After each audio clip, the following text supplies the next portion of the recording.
Sebagian besar dari kalian pastinya pernah melihat orang-orang di sosial media membagikan hasil wajahnya yang berubah menjadi kartun dan gambar karikatur lucu dengan menggunakan AI atau Artificial Intelligence. Atau mungkin kalian termasuk salah satu dari mereka ya. Pernah terpikir apakah hasil karya buatan AI tersebut bisa kita klaim hak ciptanya? Meskipun wajah yang ditampilkan adalah wajah milik kita. Tetapi apakah kita bisa mengakuisisinya? Bahwa karya tersebut merupakan hasil karya orisinalitas kita. Nah, ngomong-ngomong soal karya orisinalitas, etika hak cipta penggunaan Artificial Intelligence atau AI masih pro dan kontra loh. Loh, kok bisa? Let's explore.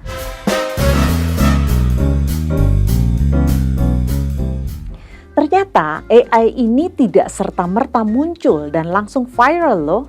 Sebelum kita lanjut, ada nggak yang tahu bapak dari kecerdasan buatan itu siapa?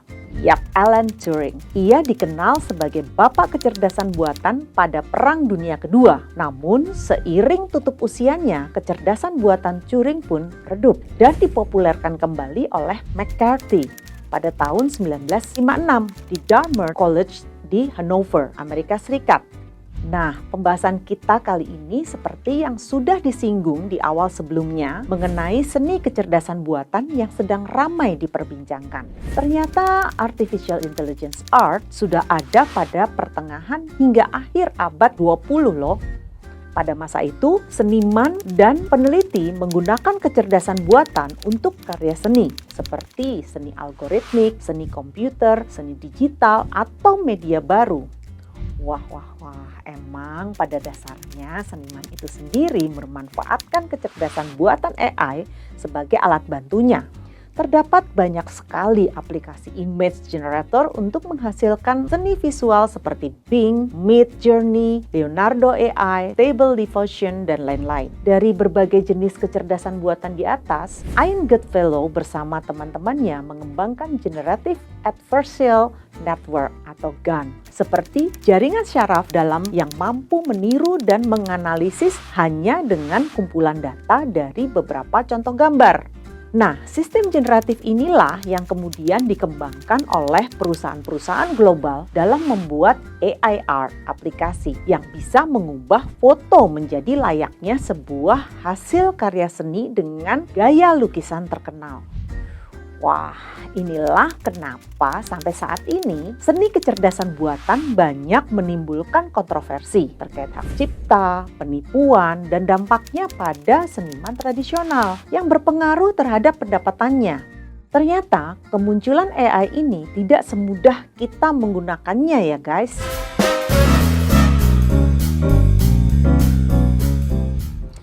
Penampakan AI di era 5.0 amatlah terasa bagi masyarakat di seluruh dunia. Manusia harus siap-siap sedia payung sebelum hujan agar peranannya tidak tergantikan oleh AI.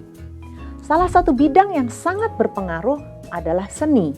Pasalnya, dengan bermunculan gambar, poster, wajah seseorang dalam bentuk tokoh kartun Disney seperti Aladdin, Putri Jasmine, Cinderella, Snow White, dan masih banyak lagi karakter lainnya hanya dengan menggunakan foto pribadi saja.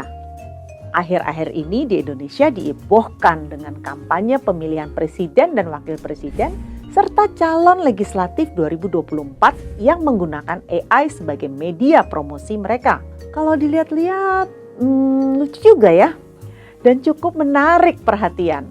Kasus penggunaan AI dalam kampanye ini juga cukup mendapat perhatian dari para seniman dan juga masyarakat pemerhati desain atau seni loh, karena sistem operasi AI itu sendiri sebenarnya mengambil dari beberapa sumber karya seniman yang sudah ada sebelumnya lalu digabung dari beberapa karya seni tersebut dan kemudian diolah hingga menghasilkan karya seni yang patut diapresiasi.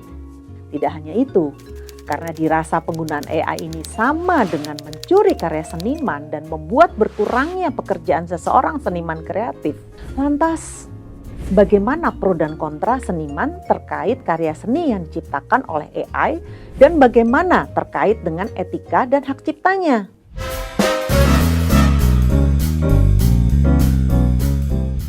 Tahukah kamu dengan AI dalam bidang seni mampu membuka pintu kreativitas tanpa batas. AI sendiri memiliki pemahaman, tren, dan gaya kekinian. Sebenarnya dengan adanya AI dapat meningkatkan efisiensi proses kreatif seniman. Bahkan AI dapat menghasilkan sketsa awal untuk karya seninya. Namun sayangnya di balik itu semua tentunya AI sendiri memiliki kekurangan dalam menggunakannya. AI akan kehilangan sentuhan manusia seperti kreativitas dan emosi unik dari para seniman. Karena para pemerhati seni percaya bahwa keaslian dan nilai seni terletak pada ekspresi manusia.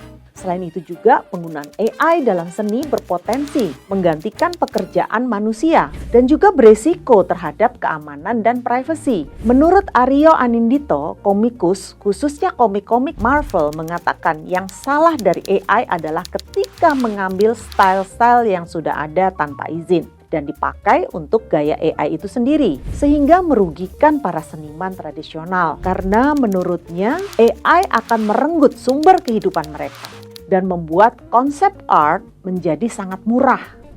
Kontroversi yang dibuat oleh AI terhadap pelaku, seniman, tentunya tidak membuat mereka stuck di tempat. Ya, sebagai bagian dari perkembangan industri, mau tidak mau manusia harus siap beradaptasi. Dan terkait etika dalam penggunaan style yang menyangkut hak cipta inilah yang perlu dicermati kembali untuk keberlangsungan hidup dari para seniman. Apakah karya AI tergolong sebagai suatu ciptaan?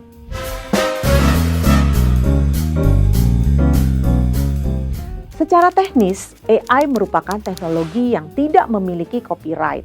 Apabila AI menghasilkan suatu karya menurut Undang-Undang Hak Cipta, karya tersebut tidak tergolong sebagai ciptaan yang dapat dilindungi, dan AI pun tidak tergolong sebagai penciptanya.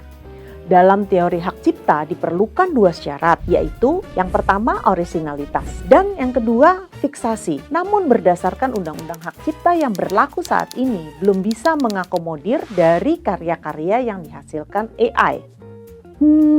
Jadi alangkah baiknya pemerintah Indonesia membuat perundang-undangan yang khusus terkait dengan hak cipta AI, seperti halnya di negara Inggris, Hong Kong, Afrika Selatan, Selandia Baru, dan juga Irlandia yang sudah lebih dahulu membuat aturan mengenai hak cipta AI.